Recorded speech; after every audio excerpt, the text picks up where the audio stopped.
This is the Horse Radio Network. This is episode 683 of Horse Tip Daily. A different horse tip, a different equine topic, a different equestrian expert every day.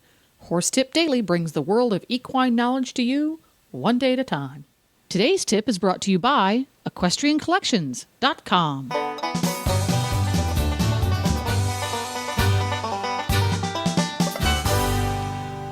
Hi, Coach Jen here, and thanks for tuning in to Horse Tip Daily. Today's tip is from Shawna Karrasch. Shawna may be known by many of us as the clicker training lady, but she is really the take it out of the textbook and put it in the barn lady. Shawna uses scientifically proven training and teaching methods, removes the science-weenie language, and gives us horse folks amazing tools with which to improve our horse's behavior and performance. Her reward reinforcement training system dramatically accelerates the training process for any breed or discipline by unlocking the horse's natural desire to perform. What results is an incredible bond between human and horse, a partnership based on success. Today's tip from Shawna is all about dealing with the energetic and often overenthusiastic young pupil. But first, a word from our sponsor.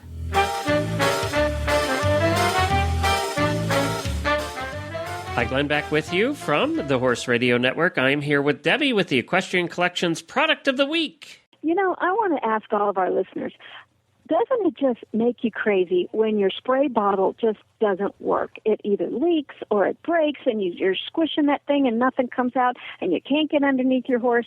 Well, I have the perfect product. It's the Kelly Just Anyway spray bottle nozzle. For less than $2.50, we send you this spray bottle nozzle. You can put it in any spray bottle, you know, of the normal size that you use for your fly spray and stuff. And you can go underneath the horse. It works upside down. It works. And it doesn't leak? It doesn't leak, and it doesn't break. These things, I am always throwing them out and getting new ones in, and these are really, really good. We use them here, and we just think they're great. It's a 9-inch little hose there, but you can cut that off if you have a shorter bottle. So it works in several other types of bottles, and for $2.50, it would make the perfect little gift for somebody at your barn that's having a birthday. Or, for a stocking stuffer as the holidays approach. It's just, and they're in stock too, so get them while they're hot. Well, and it doesn't leak, right? It doesn't leak. Because that's the worst thing. You're in there spraying, you turn the bottle over to get the bottom of the horse, and it leaks all over your hands. And then you got to wash your hands. You got fly spray all over you. It's just, it's one of those things we all have to deal with as horse people that I didn't know there was a solution for. So now there's a solution for less than $2.50. You might as well buy 10 of them and replace all your bottles. Well, that's exactly right. And you can go on our website, www.equestriancollections.com, and just search for Just Anyway spray bottle, and it'll come right up for you. Terrific. EquestrianCollections.com. Thanks, Glenn. And now, on with the tip. And I have with me here Shawna Karrasch on target training and continuing on our young horses and on target training. We're going to be dealing with the energy. Always an issue with young horses. Help. Help, indeed. And it's funny because one of the things I try to impress upon people, one of the first things you really want to teach your horse is calm, relaxed. Because when you have calm, relaxed, they're still paying attention. And so they can be calm enough to focus and do things. So that's what we want to see right away because that's a nice slate for everything. Even energy behaviors need to come from a calm, relaxed energy as opposed to a frantic, worried kind of thing. And so, but with babies, it's really hard to do. So people go out and think it's just like my big horse that I'm going to look for the baby to stand still for 1 second, then 2 seconds, then 3 seconds, and building up that time. Well, babies go 1 second, 2 seconds, 3 seconds, explode. They can't keep it together anymore. So one of the best things you can do is, and kind of where I learned this is, where I started this, is I worked with Commerce and Dolphins at SeaWorld. They'd been worked by SeaWorld trainers for 3 years before I got there, and they had a attention span of 30 seconds. And you're like, wow. Oh, no, we must do something different here. How can you do a show if you can't even keep them with you? So so I went and kind of looked at what you do with kind of some of the things they might use with some attention deficit children or learning issue children. And one of the things was to instigate the play yourself. So with a baby, one of the things I like to teach them to do is teach them some energy behaviors. So I teach them something like go touch the target further and further away, so that they can go, you can just put a target on the fence or, someplace in the arena or wherever it is, and you can teach them to go touch the target. It gives them a chance to trot over and touch the target and trot back. And then you can say, okay, now we're going to focus on quiet again. So you give them an outlet for their energy, but you're putting it under your stimulus control. And so they can play on their way back and forth, and they will if they have that energy in them. And yet then you can get back to calm. So you give them a little outlet, and you also say, I'm going to give you something that I know you need and you want. And another great tool for that is teaching them to retrieve something. So you can teach them, you can throw a ball and have them, you can teach them to go kick it. You can teach them to, if it's a smaller thing, go pick it up and bring it back to you. But you give them a behavior where you go, okay, good, now go play and do this, and now let's come back and work on being still again. And that gives you a way that you can actually build up the time in between. And as they get older and their concentration gets better, and this will happen, you're also teaching concentration. So what you're going to start seeing is they start focusing more on you because you have all the fun at your fingertips.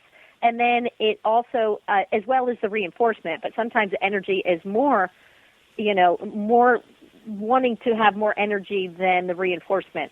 Mm-hmm. So it helps you to build that up, and they start paying attention to you because you're going to initiate it, and they still will be able to get reinforced. And then you just build up that time in between, and it gets longer and longer and longer, and pretty soon you don't need to do the bouncing around so much for them. So it's an excellent way to get that energy, but trying to get too much at once is just setting you and your little young horse up for failure. So it's better to set them up for success by giving them an outlet.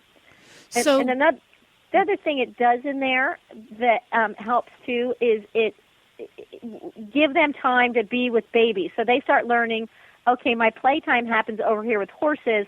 With people, this is not playtime. This is not, I need to be, or with the humans, I need to kind of be quiet. I get to go play with my stuff in between, but then they learn that to not be so rambunctious. Does that make sense? Yes, it does. So of course, every time you tell me some of these cool things, I get questions. Mm-hmm, good. Give me an example. Let's say we're going to have a weanling. He's 7.5 months old. Okay. And he's got the basics. He knows how to touch a target, and he's really got that down pat, but he's kind of silly, so we want to teach him some things that he can do in our great big riding arena to blow off a little steam so that he doesn't get antsy and he wants to pay attention more. Mm-hmm. What would be a poor choice of behaviors to teach that youngster to blow off steam? What would be one that you wouldn't pick? Well, I wouldn't pick anything that involves you. I want that energy to be displaced away from me. So I don't want them to ever think that I am the plaything. And I will tell you something. I had little George, who was 6 months old when I started, and what we did with the animals at SeaWorld, we could run and play, but they're in the water mostly, and their playing was not the same as a horse's playing. So little George was doing good, and I went running through the arena thinking, let's go run and play. Well, all of a sudden, I saw hooves everywhere. They weren't directed at me, but I realized this is not safe. I don't want him to ever think that I chasing am a human is good. Toy. Yeah, exactly. It's like, and I realized, no, you can't be thinking playing does not be associated with me in that way. I may throw a ball. You may get to do playing that I initiate, but that energy needs to be directed towards something else besides me. So I'm glad to hear you say that, because such a common thing that folks do with baby horses, baby donkeys, baby zebras, is they want to play tag with them because it's so freaking cute. Uh-huh. And it's a bad idea. It's a horrible idea. Yeah. Okay. It's just, because imagine, again, okay, now he's, 7 years old and he weighs 1,200 pounds, and you're going to be playing? You just don't want, it's just not cute. And it's not shaping them to be good and mannerly and quiet around you. It's a bad idea. Just really, really bad. Really bad idea. So we've got our youngster who's a little over exuberant. So teaching him to find the target. So the target is at a distance, therefore he has to get there. Mm-hmm. So when he comes back to you, mm-hmm. so let's say his target is a orange cone, and the orange cone is at the opposite end of the arena, and you've given him the signal to go to his cone. Mm-hmm. Now, when you have him come back to you, and he's liable to be an overly exuberant youngster coming back to you, how do you avoid screaming down to the arena to you? Give me some help there, because I can see that happening to me. What I tend to do, and this is the same thing for free jumping, because sometimes when you're teaching horses to learn free jumping, all of a sudden they're running at you with a lot of energy, and you're like, whoa. And so I teach them at first to come to a target. So I can hold the target at like a handheld target. So we're working with kind of a stationary target or a remote target. So that's over there. And then when they come back, I have a handheld target in my hand so that I can reach it out. So it's an extension of my hand, and it can be a few feet. My arm is a few feet longer, so that they're targeting to that spot over there. So if they overrun it, if they're too exuberant, they're shooting for something else besides you. So if they run through that, that's one thing. And then what I look for is when they settle is when I click. So I click them over there for their good thing, and they go, wee-hee, yee-hee, and they're running and playing back, which I like. I think that's good. That's your time. You can do that. And there might be the behavior where I say, no, I don't want you to do that. But in this one, I'm saying, that's all yours. You have a little run in there. And so when they come back over, and let's say they're over exuberant, they come back and they kind of ran through the target, and they're, as soon as they settle to touch the target is when I click and reinforce for the return. So they start learning the sooner I settle down, the sooner I can get my reward. So, got it. And then pretty soon you can fade that out, because they start knowing that, and you'll see that they start stopping the stop before they get to you. Mm-hmm. And before they get to the target, and when you start to see them start to group themselves back up and go, okay, slow down now, then you can start fading the target out, and they'll learn to come to you, but to settle and stop when they get to you, or before they get to you. They realize this is our ending point. Yes. So they can get that sorted out. But I'm glad you asked that, because it's a really big question. That's a really easy thing to work on, and it will circumvent a lot of issues. Yeah, so don't play tag with your horse. Do not make yourself the target. And do reward the horse when he stops the energetic behavior and becomes focused and quiet. Exactly. So you're back to, and really what you're going to look for, at first it may just be stopping and touching the target, and they might still be a little bit lit up. But pretty soon you're going to start looking for a little bit more relaxation with the touching the target. So pretty soon they come back and they can be full of it, but they actually will mentally settle into relaxation is the thing that works the best.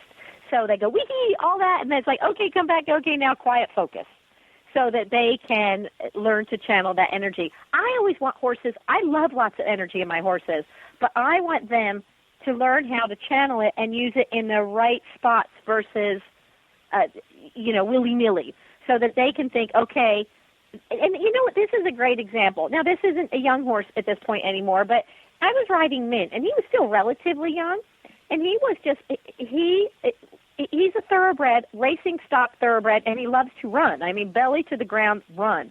And so I would always turn him out before I rode him. And I remember one day, I didn't get a chance to turn him out first, and I just rode him. And then so he was great, he was good, he was soft, he was relaxed, he cantered, he did everything good, upward, downward transitions, all good. Took him out to the paddock. I took him, stopped by the barn, took the saddle off, but still in his bridle. I mean, right away, took him right to the paddock, took his bridle off. He knows to wait. So I said, okay, good. And, I reinforced him. And I say, okay. And that means now it's your time. Go do what you want. And he went, whee! And he just reared up in the air and then bucked and bucked and bucked and bucked and bucked and bucked. And I just stood there with my mouth open like I was just riding that. And you realize he had all that energy to be turned out, but he didn't get to be turned out and burn it off, and he just kept it completely under wraps, and he knew I will get a chance to go do this. This is what I need to do, is be calm and relax and listen and soft transitions. And I, at that point, was so impressed with how much he had learned to control and direct the energy to the right places. Or, it's time for jumping and you have your quiet horse, but they know to spring over the jump. It's directing it. I want that energy, or into, nice collection and lofty movements, or, I want that energy, but I just want them to learn how to channel it. So you start young, and they learn that emotional control. And we know every horse can learn that, because anybody who's ever sat and watched a herd of horses that has a proper hierarchy, in that all the elements of the herd are there. There are leaders of the herd, and they're at the bottom of the barrel, and they all know each other well, whether it's a feral herd or a heap of geldings. You always have that one in the group that's the Dennis the Menace, the goof off, and you will see that other members of the herd will explain to them in no uncertain term, using their incisors, that that's not appropriate. You need to control yourself. Mm-hmm. And that horse will, as long as another horse tells them to. So all horses have that hardwired into their system to be able to control exuberance. Right. If we can get through to them that it's important, and obviously we're not going to be biting them with our incisors, I hope. But when we use this training technique, the horse very, very, very, very much wants that reward and goes, I'm going to try it. I know this is the right thing to do. And it's, you think about with traditional training, a lot of times that energy is drawing them, and they would find it more reinforcing to go off and be ornery and play than they would to deal with what you're traditionally dealing with. But when you're dealing with positive reinforcement and you have something in it for them, they start going, ooh, it's going to work out better if I just keep it together for a while. But we've also said, but why will give you a release for that energy? But you're giving something that can be stronger than that. I just want to be ornery.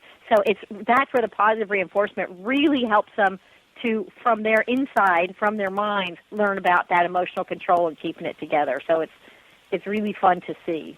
Well, there we go. Teach your horse to keep it together, and you'll do a better job too. Thank you once again, Shawna Karrasch, On Target Training, for creating more questions in my little brain and more reasons to go play with my horse. Well, it's a pleasure. I look forward to next time. Well, there you go. To listen to all of Shawna's tips, just go to horsetipdaily.com, go to the experts drop-down menu on the left. You can also ask Shawna questions at her website, askshawna.com. Don't forget to support our sponsors here on Horse Tip Daily, because they make these podcasts possible. Today's sponsor has been equestriancollections.com. Visit them today for a world of choices delivered right to your door. Please stop by the Horse Tip Daily Facebook page and let us know what you think of the tips you hear on the show. It's also a great place to tell us about topics you'd like to hear us cover on the show. You can subscribe to all the great shows on the Horse Radio Network through iTunes or Zune and get your horse podcasts automatically downloaded to your iPod, Zune, or MP3 player. You can also listen to the shows right on Facebook. The player's right there every day. I'll be back again tomorrow with another new expert and a different horse tip. Until then, go ride your horse. The Horse Radio Network and the Horse Radio Network hosts are not responsible for statements of guests or their opinions. Use your own judgment when listening to the tips provided by the experts on Horse Tip Daily.